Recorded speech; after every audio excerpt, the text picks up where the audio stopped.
Sio siku hiyo hiyo, bali alishaanza. Amen. Na alishaanza kuwepo ndani yako. Bwana Yesu asifiwe. Amen. Haleluya. Amen. Haleluya. Amina. Ndio maana Bwana alipokuwa na wazo akaleta katika fikra zake, katika mpango wake, alipokamilisha sasa, ndio maana siku ilipokea kutekeleza akatamka tu. Amen. Na iwe.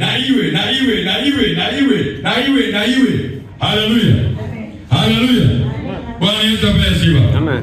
Sasa na hapa anasema iko njia ionekanayo machoni pa mtu.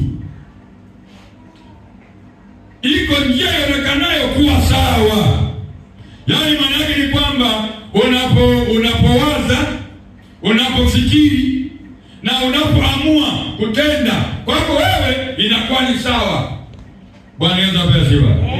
Lakini mwisho matokeo yanakuwa mabaya. Amen. Bwana Yesu asifiwe. Na ndio maana katika njia ya kawaida unapotaka kutembea, njia ya kawaida, kuna njia kutumia by foot. Haleluya.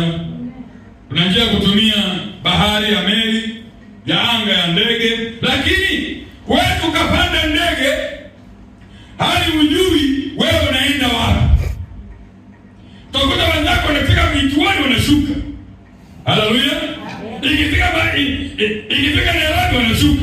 Wakifika Ethiopia wanashuka. Haleluya. Na wengine wanapanda. Ikifika Uholanzi wanashuka. Na wengine wanapanda. Ikifika Paris wanashuka. Na wengine wanapanda. Lakini wanasema wafanyakazi wanakushangaa.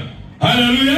Amen. Haleluya. Amen. Labda pengine nafikiri huyu anaenda Canada au anaenda Washington au anaenda Uingereza. Na ndege ndio inapoishia pale. Hata ndege inaishia. Bwana Yesu asifiwe. Amen. Haleluya. Watu wanashuka, lakini wewe hakuna wazo ufanyaje? Kwa sababu hujui kama hapa ndio Uingereza. Amen. Amen. Amen. Kwa lazima